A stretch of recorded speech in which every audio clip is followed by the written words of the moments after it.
O risco de uma guerra entre a Venezuela e a Guiana forçou os Estados Unidos a mandar tropas para a América do Sul. O Brasil tenta uma solução diplomática, enquanto o resto da região observa com apreensão o desfecho dessa crise. E falando em América do Sul, Javier Milei toma posse como presidente da Argentina neste domingo. E diante dos anúncios de ministros e acenos ao FMI, o que a gente pode esperar do próximo governo? Mesmo com fortes indícios de que 2023 será o ano mais quente da história, a Conferência do Clima parece que não vai alcançar consenso sobre a eliminação gradual dos combustíveis fósseis.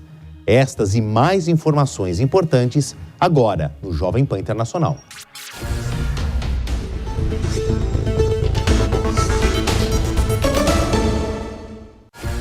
Olá, muito bom te reencontrar por aqui. A ameaça da Venezuela de anexar praticamente 75% do território da vizinha Guiana começou a envolver outros governos, a exemplo do Brasil. O clima ficou ainda mais tenso a partir de quinta-feira, quando os Estados Unidos começaram exercícios militares na região em disputa. Foi o próprio governo americano quem informou sobre o treinamento conjunto com as tropas da Guiana. O documento emitido pela Embaixada dos Estados Unidos no país sul-americano diz que a Brigada de Assistência às Forças de Segurança vai realizar, inclusive, treinamento com aviões. Trata-se de uma tropa designada por Washington para auxiliar governos aliados em situação de ameaças externas. O memorando foi publicado com a intenção de informar a opinião pública, mas, no fundo, serviu de aviso ao presidente Nicolás Maduro. Além de ser muito maior territorialmente falando, a Venezuela tem um histórico de sólido investimento militar para proteger o petróleo e, mais recentemente, para garantir a manutenção do chavismo no poder. Nem mesmo a severa crise financeira que assola o país desestruturou as Forças Armadas, embora tenha havido denúncias de desabastecimentos das infantarias. O comandante da Marinha Brasileira, Robinson Farinazo, acredita que Maduro teve ajuda recente de potências militares aliadas. Tais alianças podem ter garantido uma revitalização da tecnologia de guerra venezuelana, fundamental em caso de uma invasão. Dá para fazer uma retrospectiva. O presidente Hugo Chávez, ele, no seu governo, comprou muito equipamento da Rússia, equipamento muito bom, tanto aeronaves de caça Sukhoi Su-30, como sistemas antiaéreos de diversos tipos, sistemas antiaéreos esses que não existem em números similar na América do Sul. E eu lembro que esses sistemas antiaéreos são os mesmos modelos empregados na guerra da Ucrânia, e são muito eficientes. Então isso se sabe que eles têm esse material, mas nós não sabemos se esse material foi atualizado, se os operadores dominam completamente, né, o espectro de emprego dessas armas, tá? E nós não sabemos também o estado de manutenção das mesmas. Tudo o que nós sabemos é que eles têm efetivamente esse material. Outra coisa muito importante é que em 2002 o Chávez sofreu uma tentativa de golpe de Estado pelas Forças Armadas. Ele ficou preso 2 dias. Quando ele voltou, né, o golpe foi frustrado. Quando ele voltou, ele decidiu remodelar completamente as suas Forças Armadas. Então ele fez muitos expurgos e ele importou expertise do Serviço de Inteligência de Cuba, que é o melhor da América Latina. O Serviço de Inteligência cubano remodelou completamente o SEBIN, que é o Serviço Bolivariano de Inteligência, de maneira que agora os serviços de inteligência da Venezuela são muito bons. Se o Serviço de Inteligência da Venezuela tiverem a mesma capacidade do Serviço de Inteligência cubano, a Venezuela conseguiu fazer um razoável levantamento, né, de toda essa situação desse equipe. Agora, no contraponto, você tem uma Guiana que quase não tem forças armadas. A capacidade defensiva da Guiana, no momento, é bastante diminuta. Seria uma luta desigual, né? E nós temos que lembrar também que, como uma boa parte da população da Venezuela votou a favor, né, da reintegração da região do Essequibo, é de se supor que não faltarão voluntários, no caso aí do Maduro partir para uma opção militar. O risco de um choque entre dois países vizinhos traria prejuízos para toda a América do Sul. Embora as economias da região tenham perfis diferentes, investidores são atraídos pelo clima amistoso. Uma invasão de território afetaria a avaliação das agências de análise financeira. Isso explica por que o Brasil, além de ter forçado a presença militar na fronteira em Roraima, tem feito um esforço diplomático para dissuadir a Venezuela de partir para a força bruta. O tema apareceu no discurso de abertura da cúpula do Mercosul, realizada no Rio de Janeiro e liderada pelo presidente Lula. Nós vamos tratar com muito carinho, porque se uma coisa que nós não queremos aqui na América do Sul é guerra. Nós não precisamos de guerra, nós não precisamos de conflito. O que nós precisamos é construir a paz, porque somente com muita paz a gente pode desenvolver o nosso país, a gente pode gerar riqueza e a gente pode melhorar a vida do povo brasileiro. A disputa entre Venezuela e Guiana por Essequibo remonta ao final do século XVIII. Em quase 250 anos de litígio, cortes internacionais deram ganho de causa para o lado mais fraco desta briga. E Caracas não havia se oposto até em 2015, a gigante americana do petróleo descobrir 11 bilhões de barris de petróleo no terreno reclamado por Nicolás Maduro. Mais do que ampliar as próprias reservas de combustíveis, que são as maiores do mundo, a anexação de Essequibo daria capital político ao presidente, que precisa usar mão de ferro para se manter no poder. O chavismo encontrou respaldo em um raro tema que é unanimidade entre os venezuelanos. Prova disso é o resultado do referendo semana passada. Praticamente 97% dos eleitores que compareceram às urnas aprovaram a proposta de tomada do território vizinho. A gente fica ainda na América Latina porque a Casa Rosada se prepara para receber um novo inquilino. Neste domingo, Javier Milei será empossado como novo presidente da Argentina. E o editor de internacional Fabrizio Naitsky traz detalhes da expectativa para esse novo mandato. O sonho de Javier Milei está prestes a se tornar realidade. O presidente eleito da Argentina assume o cargo oficialmente neste domingo, 10 de dezembro, quase um mês após a vitória no segundo turno contra o governista Sergio Massa. O liberal, que apresentou propostas ousadas, prometendo acabar com a crise econômica e tornar a Argentina grande novamente, repetindo o slogan de Donald Trump, já anunciou alguns nomes que devem integrar o governo. Na segurança, a indicada é Patrícia Bullrich, candidata derrotada no primeiro turno pela coligação Juntos por el Cambio. A pasta de defesa deve ser coordenada por Luiz Petri, que concorreu como vice na chapa que terminou na terceira posição. Já o Banco Central, que Milei prometeu dinamitar para acabar com a inflação, deve ser presidido por Santiago Balsilli. O economista atuou como subsecretário e secretário de Finanças na gestão de Maurício Macri, entre 2016 e 2019. Mas os holofotes estão quase todos voltados para o Ministério da Economia. Na pasta que mais deve ter trabalho nos próximos 4 anos, o escolhido foi Luiz Caputo. A nomeação já era aguardada pelos especialistas, que indicam que o novo chefe do setor agrada ao mercado. Em comum com os outros nomeados está a relação com o ex-presidente Macri. Caputo esteve no governo do direitista e foi designado presidente do Banco Central Argentino em 2018, em um mandato que durou apenas 3 meses. Para o professor de Relações Internacionais da FMU, Manuel Furriela, a aproximação com o antigo chefe do executivo indica um pragmatismo de Milei no governo e um esforço para trazer nomes técnicos e com experiência à Casa Rosada. Eu acho que tem aspectos somente positivos nessa relação entre o Macri e o Milei. Primeiro porque, a partir do momento que o Milei relaciona-se com um grupo político existente, isso vai favorecer a governabilidade. E como a gente bem sabe que as propostas do Milei envolvem muitas reformas, principalmente de caráter administrativo, que são as reformas fundamentais, no caso da Argentina em específico, isso é muito importante. Além disso, o grupo do Macri é um grupo de profissionais responsáveis, o próprio Macri, um grande empresário, que teve muita dificuldade durante a sua gestão em aprovar reformas. Então, eu acho que é positivo.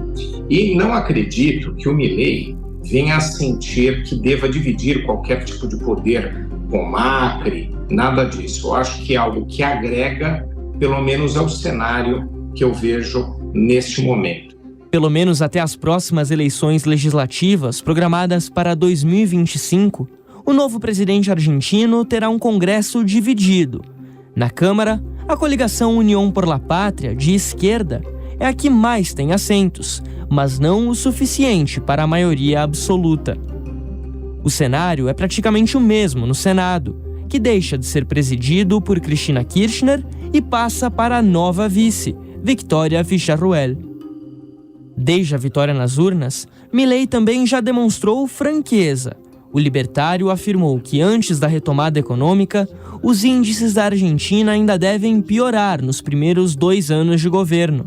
Segundo especialistas, a taxa de câmbio pode passar de cerca de 350 para 600 pesos para cada $1.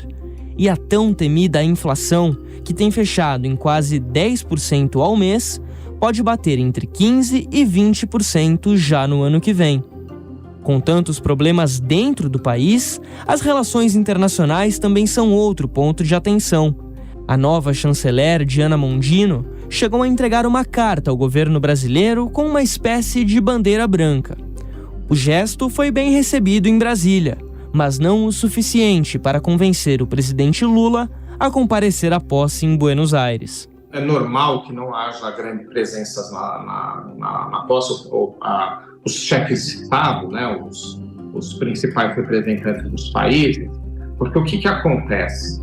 Ele tem todo um caráter exótico, né? Então a gente não sabe se aquilo foi só de campanha, né? Então, apesar dele representar uma mudança, de haver ali uma chance das reformas virem, né? Então a gente realmente acreditar que essas últimas semanas ele foi muito mais pragmático e tudo mais, ele é uma aposta. Há um risco grande também. Então, o chefe de Estado, mesmo que seja de uma linha próxima à linha de pensamento do Milei, né, uma linha liberal, de centro-direita, de extrema-direita, como queiram classificar, de qualquer forma, mesmo dentro desse espectro, é um risco. Podem vir aqui, o governo dele não ser bem sucedido, ou ele cometer uma série de gafes durante a sua gestão, ou em falas, ou até no próprio dia da posse, né, e causar um desgaste. Então, é uma aposta arriscada a presença. Os próximos 4 anos prometem um cenário político ainda mais efervescente na Argentina. Mas levar as promessas de campanha a cabo será uma tarefa árdua para o novo inquilino da Casa Rosada. Vocês não adivinham quem voltou aqui. Natália Fingerman, do IBMEG São Paulo, nossa sócia, vai ganhar um retrato, funcionária do mês, já entrou na fila do Panetone para ganhar aqui o brinde de final de ano da empresa, quase uma funcionária padrão. Natália, perdão pela brincadeira, muito obrigado de novo, tirei ela do conforto do lar no final de semana. Natália sabe sobre muitas coisas da América Latina, em especial a Argentina. E como nós estamos aí neste momento de transição, não achei pessoa melhor para nos explicar estes muitos dados. Vamos recuperar o que o Fabrício Naitsky falou na reportagem com dados mais concretos. Daqui a pouco a gente volta para a formação do Congresso, que vai ser fundamental para a governabilidade do Milei. Mas eu queria começar com isso, os números mais assustadores que o Milei já sabe de cor, porque ele vai pegar isso aí na próxima segunda-feira, o primeiro dia dele de fato como presidente. Tá aqui, ó, a evolução do IPCA interanual desde janeiro de 2020 em porcentagens. É um título muito sofisticado para dizer o seguinte: qual que é a inflação do preço do consumidor, né? O índice de preço do consumidor, a inflação real no bolso do argentino. Aqui a gente tem repetido isso muito, está perto dos 150%, só que os números dados, né, os últimos dados oficiais, do Banco Central da Argentina são de outubro ainda. Estamos em dezembro, mas nós não temos os dados consolidados de novembro. A tendência é que essa curva continue aumentando.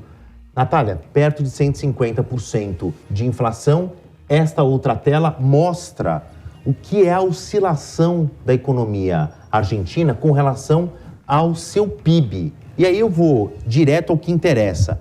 Vai terminar agora 2023 com um PIB negativo, abaixo, e não é pouco, é quase 5 pontos percentuais. Vamos começar por aqui, Natália. Como é que vai ser este primeiro momento? A partir da semana que vem, tem este pepino na mão do novo presidente Javier Milei. Você aposta num choque de ordem? Olha, eu acho que vai ser difícil, Favalli, ele implementar um choque de ordem, porque ele está dependendo muito de outros atores, né? Aquela primeira tela que você mostrou, onde a gente mostra como é que está composto aí, né, os deputados, os senadores, e até mesmo para compor o governo. Então, hoje ele tem ministros que vêm do Juntos pela Mudança, né, que era o partido da Patrícia Bullrich, que estava competindo com ele. O Maurício Macri está participando também, né, dessa composição aí, não diretamente, mas está auxiliando. Então, eu acho que um choque de mudança não vai acontecer. Tem algumas áreas, inclusive, que o Milei não tem ninguém para indicar. Então, eu estava lendo na aduaneira. Na aduaneira vai se manter o Guilhermo, né, que era do peronismo, que era do Massa. Então, como é que ele vai fazer esse choque de gestão? Bom, o que a professora Natália quer dizer? Vamos olhar primeiro para a chamada Câmara Baixa. São 257 deputados. Prestem atenção nessa primeira mancha azulada aqui. 105 cadeiras pertencem ao peronismo. Foi derrotado nas urnas? Foi. Mas ainda é uma posição política muito importante, né, Natália? E agora, aqui, olha, a gente tem o Juntos pela Mudança, União pela Pátria, ou seja, o Milei, ele tem poucas cadeiras absolutas. Ele vai ter que se juntar aos outros partidos de centro-direita ou aqueles mais conservadores ou mais perto do peronismo. Ele vai conseguir? Olha, eu acho que hoje o problema do Milei não está tão concentrado assim no Congresso, né? Ele está tendo um problema hoje, inclusive, de pensar, né, nos seus ministérios, embora ele diminuiu muito o número de ministérios. É importante colocar que um dos ministérios que o Milei falou que não ia mais existir, o Ministério da Saúde, hoje ele confirmou que vai sim existir, porque é um ministério muito grande, né? Então, ele está com essa questão. Uma outra questão que ele está, e aí talvez o choque de mudança entra, e aí eu vou me contradizer um pouco no que eu falei. Por quê? O Milei, todo mundo sabe que a irmã do Milei, né? Isso, vai ser um cargo todo poderoso. Exatamente. Espera que ela assuma o que a gente chamaria no Brasil de casa civil, tá certo? Só que tem uma lei do Macri que diz que é proibido você indicar familiares. Nepotismo. Exatamente. Então, talvez o primeiro choque de gestão do Milei seja um decreto alterando essa lei, para que a sua irmã possa participar diretamente. Não é nenhuma crítica, eu não estou fazendo aqui nenhum proselitismo político, mas eu preciso trazer à baila, à tona, uma frase do próprio Javier Milei. Eu vou acabar com a casta política, né? Eu vou eliminar tudo que está aí e começar uma nova página de administração política. Bom, o proselitismo está dando lugar ao pragmatismo. Não é bem assim, né? A gente está vendo isso, né, Natália? Sim, com certeza. Eles sabem muito bem que para fazer política você precisa ter aliados que você confie e que sejam leais. Mas também ele sabe que além da lealdade que ele precisa ter a Karina, vamos dizer, a irmã dele perto, ele também vai ter que negociar a mesa com quem ele atacou durante a sua campanha. Então, uma coisa é o Milei candidato, a outra coisa é o Milei antes da posse e a outra coisa é o Milei presidente. Agora vamos ver quem vai ser o Milei presidente. Gosto muito de uma expressão que foi desenhada pelos alemães, que é o Realpolitik. Ou seja, a sua política externa... A teoria falava mais de política externa, mas a gente pode olhar para a política doméstica. Que é o seguinte, quando você chega no chão da realidade, o realismo ele passa a ser maior do que o antigo discurso do seu idealismo. A gente tem umas imagens, porque às vésperas da posse... Foi uma enorme comitiva brasileira. As alianças entre Brasil e Argentina, elas são históricas, são muito importantes politicamente falando e economicamente falando. E o Javier Milei se encontrou com o ex-presidente Jair Bolsonaro. Isso é uma questão importante para a gente levantar, Natália, porque é o seguinte, o presidente Jair Bolsonaro, o ex-presidente Jair Bolsonaro, ele vai num caráter de uma visita pessoal. Ele não está falando em nome do Estado brasileiro, porque ele é o ex-presidente e sem perspectivas de uma reeleição, porque ele está inelegível por 8 anos. Claro, ali teve uma fidalguia, uma gentileza do Javier Milei recebê-lo, tem esse aperto de mão. Essa conexão foi muito forte durante a campanha. Só que daqui para frente, a partir de segunda-feira, quando o Milei passa de fato a ter o seu primeiro dia útil como presidente da Argentina, ele vai ter que tratar com os presidentes de fato. E aí, como é que fica, hein? Dá para dividir o público do privado? Difícil dividir o público do privado quando você é uma pessoa pública, né? E inclusive, né? Uma das coisas, assim, a burocracia do Estado, né, a eficiência do Estado, ela é garantida quando os políticos tendem a não, vamos dizer assim, trazer a esfera privada para o setor público. Claro. Né? Então, é muito complicada a situação do Milei hoje, eu acho que ele está numa situação frágil, mas ele deixa claro a marca que ele quer colocar, essa marca ideológica.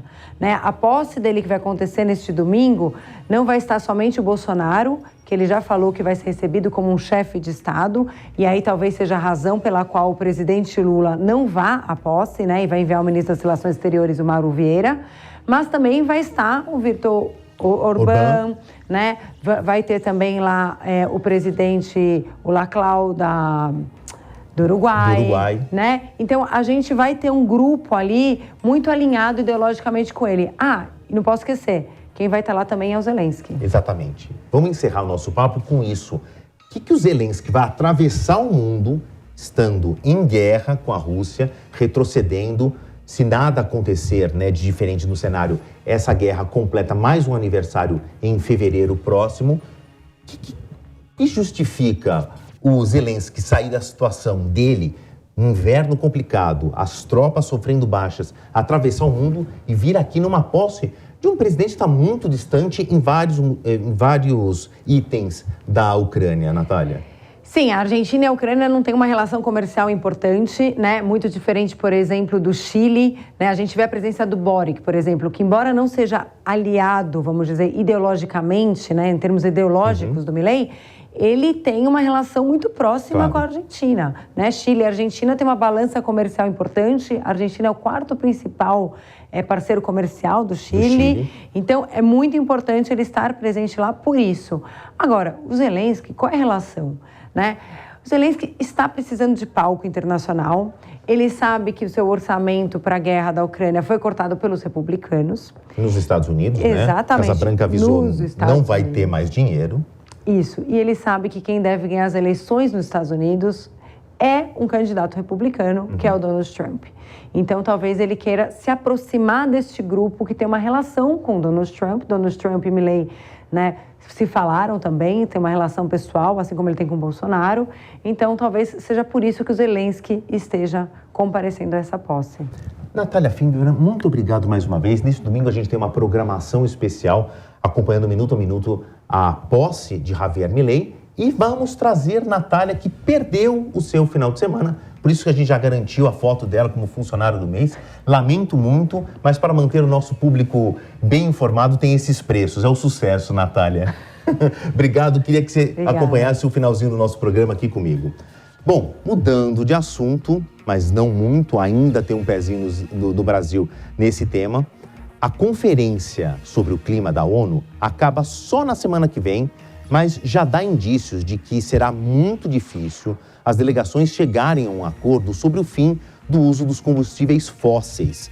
Os Emirados Árabes Unidos, sede da COP28, são a 7ª maior petrolífera do mundo, o que provocou muitas críticas de organizações ecológicas.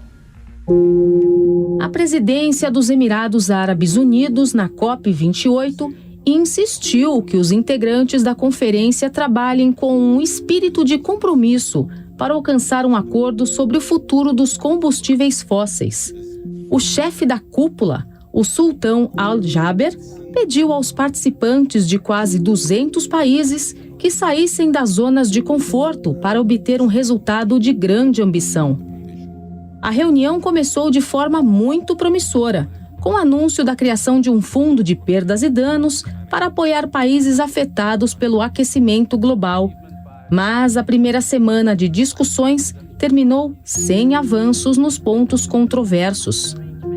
A União Europeia, os Estados Unidos e países africanos insistem que é necessário abandonar petróleo, gás e carvão como fonte de energia. No entanto, a China e produtores de petróleo liderados pela Arábia Saudita defendem que o acordo final não deve fazer nenhuma menção aos combustíveis fósseis. Segundo climatologistas, o abandono poderia ampliar as chances de limitar o aumento da temperatura do planeta a um máximo de 1,5 graus Celsius em relação à média pré-industrial. Grupos ambientalistas viram com desconfiança a presidência da COP nas mãos de Al Jaber, que lidera a Petrolífera Nacional dos Emirados Árabes. Por sua vez, o líder tentou diminuir as preocupações, afirmando que considera a redução dos combustíveis um processo inevitável. O físico da USP e integrante do painel intergovernamental para mudanças climáticas, vinculado à ONU, Paulo Artacho, conversou com a Jovem Pan diretamente de Dubai e comentou as dificuldades dos países para chegar a um acordo. É importante perceber que todos os documentos de todas as COPs têm que ser aprovados por consenso. Então, não existe muito isso de um país querer entrar ou não querer entrar, tá? Então, é uma resolução da ONU e ela é válida para todos os países. Essa é uma das dificuldades da COP, de obter um consenso entre 192 países com a disparidade que nós temos em nosso planeta, tá? Então, evidentemente, os países produtores de petróleo estão fazendo pressão para que não saia um phasing out, como a gente chama, né, do uso de combustíveis fósseis, né? Mas a enorme maioria dos países estão fortemente favoráveis a isso, inclusive o secretário-geral da ONU. É impossível a gente prever como é que vai ser a questão final, né? Mas o que eu espero é que esta COP marque a história como sendo a primeira COP que efetivamente aprova a questão de terminar a época dos combustíveis fósseis em nosso planeta. O ano de 2023 foi marcado por diversos eventos climáticos extremos, como o El Niño, que aquece as águas do Pacífico. Em novembro, a temperatura na superfície dos oceanos foi a mais alta para esta época, superando o recorde anterior de 2015. A ONU prevê que 2023 seja o ano mais quente já registrado. O chefe da Agência Climática das Nações Unidas subiu o tom quando teve a oportunidade de discursar na COP28. Simon Still disse com todas as letras: "Parem de fingir." O diplomata se referia ao rascunho da resolução que, segundo ele, mais parece uma lista de desejos. A COP termina na próxima terça-feira, quando deve ser anunciado o documento com as metas para a redução do efeito estufa.